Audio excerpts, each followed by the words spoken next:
evening and hello. My name is Kate Meenan-Waugh and I'm on the board of directors of Solas Nua. Welcome to our June Irish Popcorn event. Very special this evening, we have a viewing of the 2016 released 50-minute documentary, I Am Traveler. The film was aired on RTE in March 2016 and provides a poignant, moving, and on-point view into many aspects of the traveler community in Ireland. The film is narrated and driven by John O'Connor, himself a traveler, an artist, and an actor. In fact, you will see intercut into some of the first part of the film clips from his role in Love Hate, a hugely popular TV series in Ireland from a couple of years ago. The documentary was filmed, produced, and directed by Kim Bartley, a filmmaker who has made her mark developing open and trusting relationships with those people she films. And a little different this evening, the film will be followed by a pre-recorded conversation among John, Kim, and Miriam Nyhan Grey, the Associate Director of the Glucksman Ireland House at New York University in New York. I will do a more in-depth introduction of all of our panelists after the film and before starting the recorded conversation. So it is summer, but we're not sleeping at Solas Nua. Be sure to check our website for the latest installment of our podcast series, We Are the Makers, featuring Liz Roche, a force in contemporary Irish dance scene. Catch up on the discussion after our latest RTE radio drama, Deep, and make sure you set yourself up to see a recorded performance of Silent from Pat Kinavan in Fishamble Theatre. Silent will be streamed on demand from July 11th to 18th. For those of you who bought summer Solas Nua summer theater passes, Silent is your second performance on that pass. Individual tickets for viewing Silent are also available through our website. And our next Irish Popcorn will be July 28th, Plan B, about bees.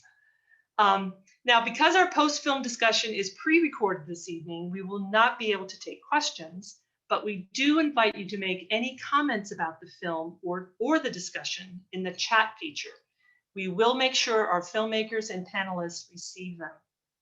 As always, we at Solas Nua want to thank NYU DC, Tom McIntyre, and his entire crew for making this screening possible.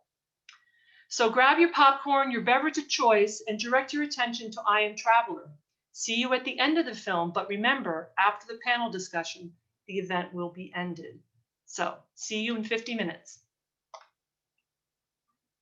Well, there we go. That was a quite powerful 50 minutes, right?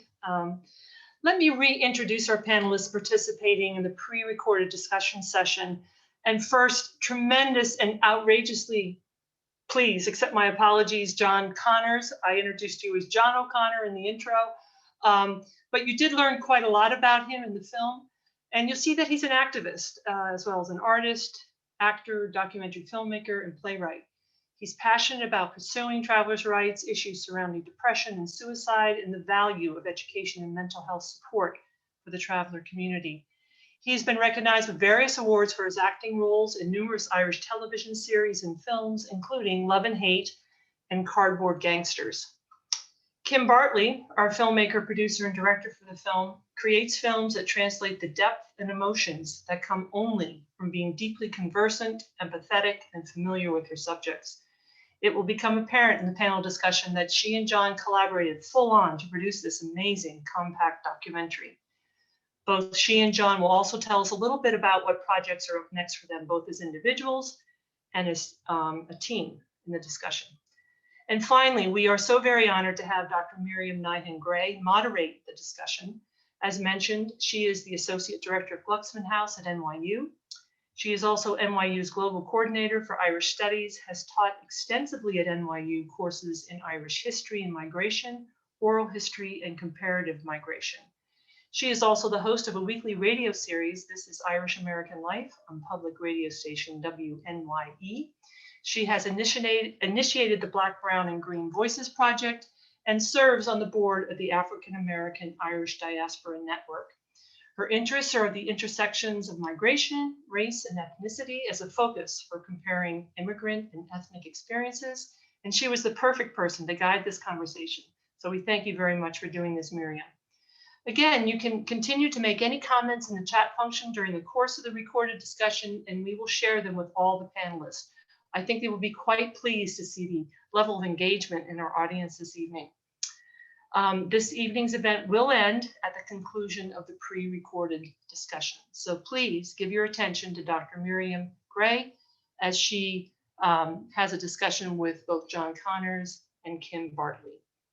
Thank you and see you in July.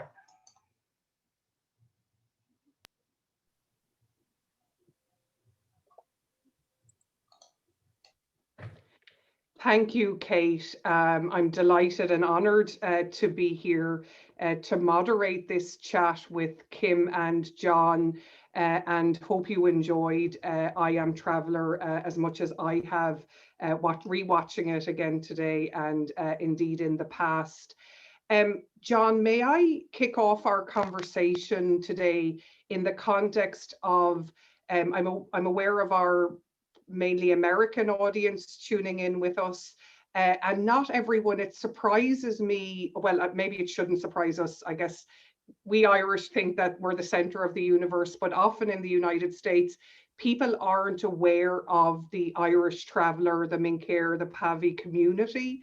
Could it's a horrible task, or it's a big question, but would you mind for people tuning in giving us a little description of the community? I guess I estimate, or actually you referenced in the film, the community is about 30,000.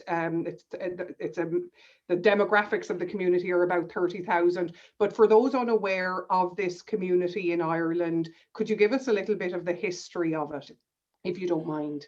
Yeah, so Irish travellers, or Minceir as we call ourselves traditionally, with our own language. We have our own language that is called the Cant or the Gammon, depending on whether you would speak to a traveller from the north of Ireland or the south. So different saying.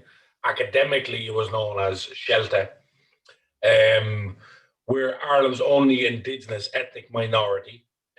We would hold a lot of the elder Irish traditions. So we were traditionally nomadic, and being nomadic was sort of a vehicle in which we could protect Gaelic Irish culture during colonialism, because we didn't mix as much with the general population.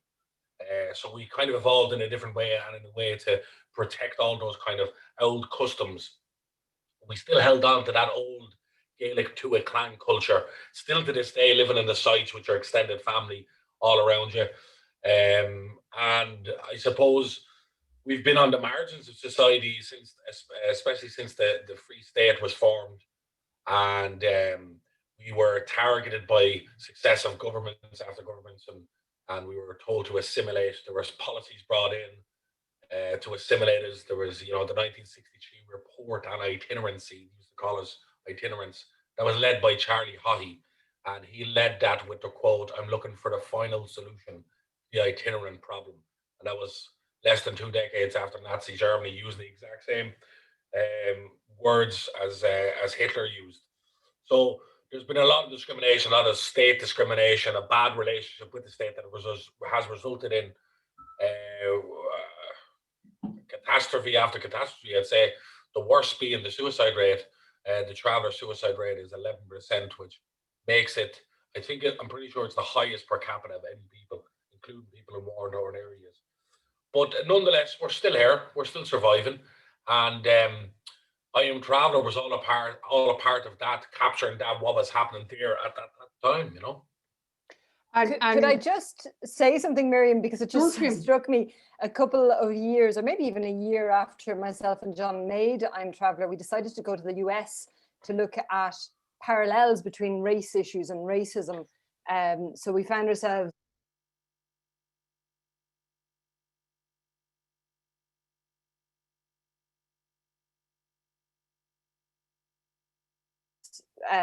making 2 documentaries with, Native American communities, African American communities. But it was just funny because, as you said, most Americans aren't familiar with Irish travellers. And so John was at pains everywhere we went trying to explain that he was part of this indigenous ethnic minority in Ireland. And I think the response generally, John, in the first instance was like, "But you're just a fat white guy." Yeah. No one could understand or wrap their heads around the concept of a white guy being this coming from this discriminated community. So it is interesting. I mean, it's not known that widely outside of Ireland, or certainly outside of Europe. And it was so weird. It was so weird feeling like that. Because I was like, I'm more like ye in a way. You know what I mean? They were like, nah, no. Like one fella thought I was in the hood in Chicago. One fella thought I was from America. Like but like that's why his worldview was, because he would never went outside of his hood. And we seen what them players were like, and I was like, listen, I know what it's like, you know. And then it was interesting because it really opened my mind up in that you see that histories and cultures vary all across the world, but the results of discrimination and racism, and particularly institutionalized racism, are the exact same everywhere. The results are the exact same. These high suicide rates and low levels of education and high levels of unemployment and so on and so forth, you know. But it definitely opened my mind up. Yeah, it's a global thing, like. Yeah, I've noticed in conversations in the United States, that's a question that comes up earlier in terms of how do you know the difference, you know, phenotypically, physically, because in the American context, we're used to skin color or whatever being the signature. I know that there are kind of ways of dress and customs, John, that for travelers that Irish people in Ireland might be able to differentiate between the communities a little bit, but for you know, people outside of Ireland, and to your point, a really important point, and why these global conversations, I think, and I think you would agree, are so important in terms of how racism and discrimination play out in very similar ways in different contexts, unfortunately. And I think there's so much to be gained, and one of the reasons I was anxious to be involved in this conversation today, because I think we need to do more in terms of, you know, sharing these conversations in a wider context, and not least in terms of allyship and solidarity and things like that.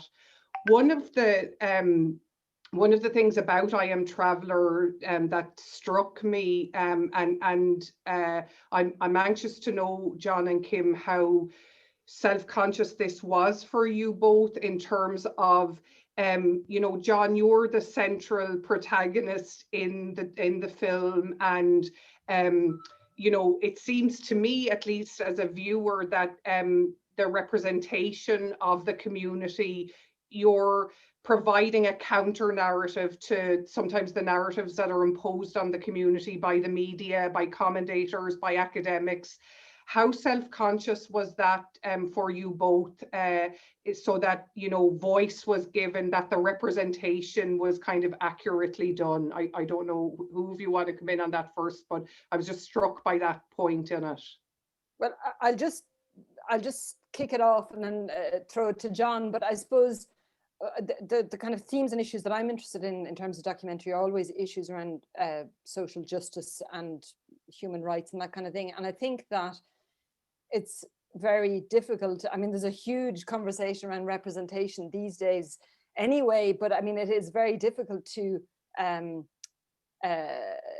you know, to have a kind of an objective view, or to be able to actually explain something if you've no experience of it yourself. So it's important, I think, in something like this, that you have a voice, that you have an authored piece by someone with that lived experience. So while I'm interested in the themes that John wanted to explore and really wanted to tell the story, I don't think I could have done that by just going out myself and interviewing people. It needed to be driven by John. And then I suppose both of us could bring something to it, because I know as a settled person what certain perceptions are, what people are interested in or want to understand, or, you know, the stereotypes, that whole thing.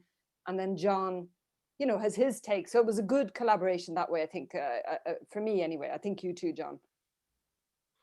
Yeah, no, absolutely. And look, I wanted to do something about what was happening in the country, what I was seeing, and like when I got a bit of fame, I was constantly hitting with barrage of fucking questions about travellers and crime and stereotypes and all this. So this came about in the right way, but it came about because of meeting Kim, man, through Stuart Carlin, the Love-Hate writer, because I when you meet somebody, you suss them out straight away, and I immediately trusted Kim, immediately. And I would have made that documentary the next day with her. And I just knew she was a good person with a good heart, and just wanted to just explore what was going on in a real way. And I remember we were planning to do it, and I think we got the green light. But do you remember, Kim, then that the Connors kind of tragedy just happened out of the blue, and we just picked up the camera to start covering that immediately, and that became a big part of it, which was funny because the things that were involved in the other connective tissue that was involved in that whole thing ended up being a kind of symbolic representation of the neglect that travelers have suffered, and that was never the plan. That was the thing we kind of centered around, wasn't it, Kim? Yeah, and I think it probably slightly changed the tone. I mean, it definitely slightly changed the tone. I think we had probably intended on looking at, maybe lighter aspects, or, whereas this awful tragedy happened and it just made it much deeper, I think. And I suppose, I mean, the idea was always, and John says this in the documentary at one point, that, he wanted to explore, or we wanted to explore, the last acceptable form of racism in Ireland. And I mean, look, there is racism in Ireland, be it against people of color or travelers in particular, obviously. But the thing is, it's no longer acceptable here to be outwardly racist towards a person of color, although it still happens. Whereas people liberally use words like knacker still in conversation and don't think twice about it. I mean, I hope it's changing a little, but it's still really prevalent. So that was what we fundamentally wanted to look at. And I think then when the disaster or the horrible tragedy happened with the Connors family, it really brought out some of the worst kind of racism. So we knew this all along, and then it was just there. And I think it was kind of, yeah. I mean, it just took on it took on a kind of a life of its own within the documentary then. Yeah, I mean, it just shocks me how much, to that point, how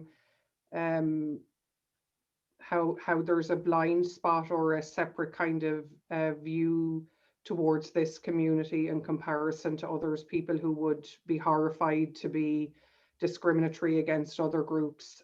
This deep-seated discrimination against the traveller community, it's kind of shocking actually at times when I come back to Ireland and see how prevalent it remains. I suppose maybe in the context of conversations that are going on about other groups that you think, oh, okay, well, people must see that there are serious parallels here in terms of experiences of marginalization, et cetera, but that isn't going the whole way through. And I guess that brings me to the next question I wanted to ask you, John, in terms of, like, God, in the film, early on in it, it's so clear that this, kind of constant battle that you face and, members of the community face in terms of when a traveller or a group of travellers or a minority of travellers do X, that is, the brush that's painted on the entire community. And you make a point that, interactions between the settled community and the traveller community for many regular Irish people are quite limited. Have you thought about, and I was thinking about when you made that point in the film, I was thinking about the point Brian Stevenson makes. I don't know whether you're familiar with the great work he does in terms of social justice and the rights of African Americans in the American context. And this term that he uses about be proximate, like get close to a community, learn about, be close to that community and realize we're all human beings, we're all the same. Have you thought about, John, ways in which we can more meaningfully engage as communities to get to know each other? Because to my mind, it seems like being proximate with other groups is the best way of developing that empathy and seeing the humanity and sameness of the human experience. Look, my two best friends are settled people. Actually, most of my best friends are actually settled people, just human, and they happen to be artists. You know what I mean? Because I'm an artist, and that's what we have in common. Kim is one of my best friends there. I consider she's a fellow artist. These are just things we find in common. We're all human beings, and I grew up around a lot of good settled people too. It's just there is a huge problem with the acceptance around discriminating against travellers. There's been decades after decades of dehumanizing us. From a government standpoint, from a media standpoint. I mean, the media can say whatever they want. about travellers, and it's down to the pigmentation of our skin. It's because we're white, so they don't get to feel this dirty racism that they would feel if it was a person of colour. Like, sure, there just yesterday, a video surfaced of Fabu D. Now, Fabu D is a Nigerian-Irish comedian who got some racism online on a number of occasions, and I've always stood by him and backed him all the way and told him I'll be there for him and I'll stand up in the fight against racism any day, which I have my whole life. And Fabu D just came out with a video there calling knackers as well, referring to travellers as knackers. Now, I reached out to Fabu D and I did it in a just straightforward but polite manner, and I said, look, you're getting discrimination. I've backed you many times, and now you're discriminating against my community. You not think this is wrong? And fair play to me, come out and apologise. And I wasn't necessarily looking at it that, but I think the way forward is exactly like these conversations here. This thing of, and it goes back to the cliche of just educating people about other people's cultures and about where we come from.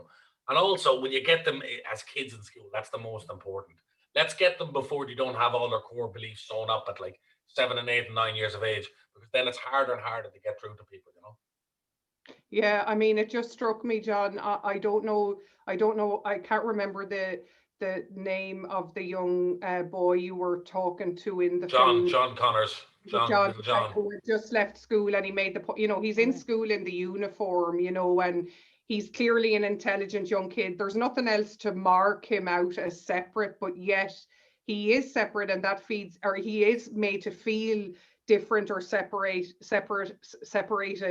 And that feeds into then this vicious cycle in terms of your thing about education. And, you know, no wonder young traveller men in particular, I mean, it takes dogmatism for them to stay in school in that kind of a context, to me, it would seem, when you're being ostracized in that way, you know, and your push on education, I think, is so helpful and so timely in terms of these conversations. I think the Irish people as a whole, as a collective, I think we have this internalized hatred and shame of ourselves anyway. And that's from a colonial perspective. And I think the Catholic Church had a lot got to do with that in the past century. But travellers have it even more, to an extreme level, because there's this sort of facade that travellers present in which they're very proud and all, but that's not very deep. Honestly, there's a hatred and shame inside that I see all the time, and I see it in the youth. And you have to change who you are. You have to, in order to get on in life in Irish society, or you have to pretend not to be who you are. When we pretend to be the proudest people of who we are, meanwhile we're not. That's a big issue that hasn't been addressed. I think it's like, it has to be analysed psychologically, how you do something with that, because what isn't said becomes a symptom. And there's so much oppression, but also repression. Repression is worse than oppression. And when you bottle all this stuff up and you create a whole persona around what isn't said, the result is catastrophic. Just go back to the suicide rate. You know what I mean? So there needs to be a cultural shift within our own community as well, because I'm now kind of sick up of, you know, fighting the machine and doing all that kind of stuff, rage against the machine stuff, because it's just you're pissing against the wall. And I'm more interested now in speaking to young travellers and going, what actually can we control ourselves that is detrimental to ourselves as a people? And I think that's, first of all, realising if you are a victim of oppression, realise that, and that's great, and it's empowering knowing that, and that could set, you know, a fire going inside you. But don't adopt a victim mentality, because that's a defeatist mentality. And I've seen it. And I've seen it in my family, completely being defeatist, and nothing can change and things will never change. And that's no good, because if you remove hope from a human being, you remove everything. Hope is everything. Hope is the future. Hope is everything that hasn't happened yet. Everything that hasn't happened yet that could be positive, that could be monumental, that could be change. When you lose hope, it's really bad. And that's what's happening in the community. We've lost hope. And we need to regain that hope, you know. But again, it'll have to start within our own community. We can't depend on any outside change. And I just add that that was something that we felt was really important in the documentary, was for John to question and explore both communities, because, you know, if a traveller boy such as that boy that John interviewed goes to school and he's, you know, he's bullied, it's very easy. It's easier for his father, who probably left school early, to go, well, don't bother going back. Just leave it. Who cares? You're only going to get bullied. And then that carries on and on and on. So I suppose it's both communities need to, keep making changes and and as John said, education is just at the heart of all change, I think. How was was there anything for both you, John and Kim, what struck you most in terms of how the film was received, or the feedback around it, or the amplifying of the issues, good and bad, around traveller culture out of I Am Traveller? Well, I went on the Late Late Show in what went down as one of the most kind of controversial shows that was ever done. And Ryan Tubridy went after me. Ryan Tubridy went after me and kind of stuck his finger in my face. And I went on to talk about kind of discrimination against travellers, what was going on. And he went on to throw accusations at me and throw out stereotypes. And the aftermath of that was explosive, because you had literally about 90, I'd say, to 95% of people online for the first time agreeing with a traveller. And it created a huge buzz around the documentary, and it was explosive, and that led right up until the viewing of the documentary. And you still got your racism, but not as much as I was expecting, to be honest. And it definitely made a dent there, and it hit a lot of people emotionally, because if you strip away the politics of things and all the fucking this, that, and the other, you just go down to the heart of it, and you've seen what that Connors family went through. And these are human beings, no matter what, they're human beings who lost 11 family members, burnt to death, and you see them get rejected from a field that is not even owned by the people who are rejecting them. They haven't even got the right to reject them, and they can't go anywhere, and they can't get a bottle of water or a sandwich in Wexford Town when they're burying their family, because the whole town shut down.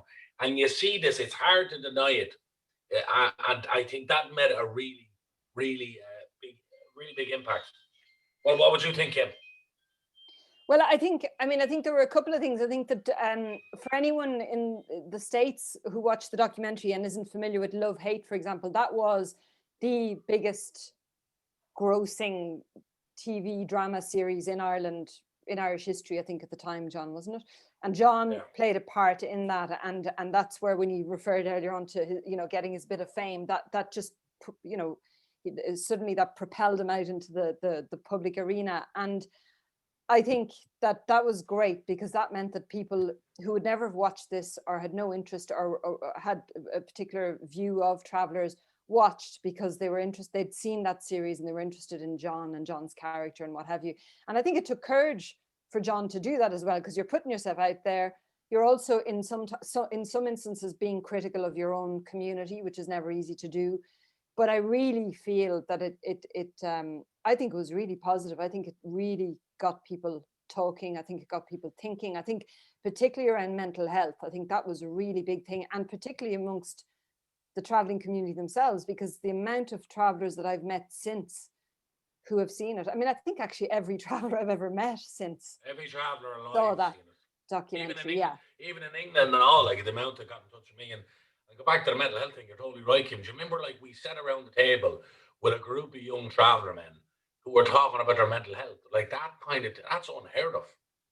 That is unheard of. Like, and we had 20 of them there talking about it and their experience of it. And it's just about creating that kind of atmosphere and floating in and just talking to the right people. And it was so powerful. And that was so encouraging to me, was when we talked about 20 young men and he started talking about that. I couldn't believe it, because I know how fucking repressed we are ourselves. So it means there's always hope, Yeah. And just sorry. No, work away, Kim. No, work away. No, I mean, I'm just picking up on that. Also, the man with his horse and his two sons, he, I mean, never mind traveller men, Irish men of that generation don't easily speak about their emotions, and I thought he was incredible to do that. And I think John brought that out. He made people feel comfortable, and because he too was a traveller, people who were travellers were happy to speak with him and share that. And I just think it really just it was a brilliant example. I think it just broke a few taboos and really, really impacted on other young travelers who saw it, I think, anyway. I hope so. It's still the one that everybody keep coming back to me for all travelers. I am traveler, so yeah. Great. It's just a powerful experience and doing the whole thing, you know, learning so much. And I just want to make a note for American viewers, if I'm not mistaken, it aired on RTE, right, the national broadcaster. So, I mean, in terms of the reach of audience and potential viewership and everything, that says a whole lot right there in terms of just, you know, kind of amplifying the potential reach of it. Just before we wrap up, I feel like I could chat to you both all day about it, and it's such a great film. I so enjoyed, and I can't recommend it more highly to people who haven't seen it. You're both artists. Would you tell me, John, you're an actor? I mean, that in itself, you know, is a hard profession to take on, and it is not a profession that's traditionally associated with the traveller community. But can you tell us a little bit about what you're working on today, and maybe Kim, projects that you have ongoing? I don't know how much I don't know, John, you know, are you always cast as a traveller? How do you feel about that? And Kim, you've done projects related to the community. This was at least your second that I could see from your biography. Maybe you could tell us a little bit about future projects or what you're working on. Over to you, John, first. Yeah, so look, casted as a traveller, sometimes working class mostly. With me, look, acting isn't an obvious thing you would think if you're looking at it just from a literal sense for a traveller to do. But actually, now when I analyse my whole life, it makes perfect sense. Because when I was a child, I used to beg me mother, can I stay up late just to hear me granny tell stories? It was an old Shanachie, and she's still with us. And my grandfather around the fire every night. And I'd have 52 first cousins, 12 aunts and uncles, grandparents, third cousins, fourth cousins, whatever you name it, all there. And you'd be listening to me granny, or you'd be listening to my grandfather, and they'd be conjuring up all these images, and you'd be hearing the language and the way they'd speak and the way they'd hold you and grab you in a story, you know. And now it makes perfect sense. This is why I do this, is because of that. And it's why I direct now, because of that imagery that was created in the head. And I've just finished a film called The Black Guelph. And the Black Guelph were a group of people in ancient Rome who wanted to uphold the power of the Pope. And they were Pope loyalists, really bad people. They banished and massacred people who went against the Pope. And what I'm saying in this film that I directed is that Ireland, the state of Ireland, is the Black Guelph, in which it protected the power of its institutions over the interests of its people. So we're in the edit for that right now. Mm-hmm. Yeah. Well, I mean, John I would see myself as a documentary maker. I think the artist is John. I mean, he's a writer, he's a director, he's an actor. He just does. But you're an artist. And he's a powerhouse. He never stops churning things out, COVID or no COVID. COVID. And I suppose my most recent project, which will be premiering this summer, came on the back of myself and John's travels to the States, where we spent some time on a Native American reservation. And on the back of that, I just met some people that I ended up filming with on the Wind River Reservation in Wyoming for the past 3 years. So that is feature documentary that will be premiering this summer. And it's funny because the parallels between so many of the Native American experiences and the traveler experience is really astounding, really, on so many levels. But yeah, so that's it. So we're plowing away, trying to keep making good work. We have something together as well coming out. Oh, we do. Yeah, we made it. Yeah, we got stalled by COVID, and that's why I keep forgetting. We kept talking on the road anytime myself and John were off about how the experience of becoming a traveler or becoming an actor from John's background was difficult, particularly difficult. It's hard to get into acting anyway, but if no one around you acts, or if people see it as just some silly arty job where you're not going to get paid or whatever, it's difficult. So we decided to try and extend that, and we did this program where we looked for 6 young people aged 18 to 25 in Ireland from marginalized backgrounds, so be it traveler or other backgrounds, who just wanted to act and had true talent, serious talent, but didn't know how to go about it, you know.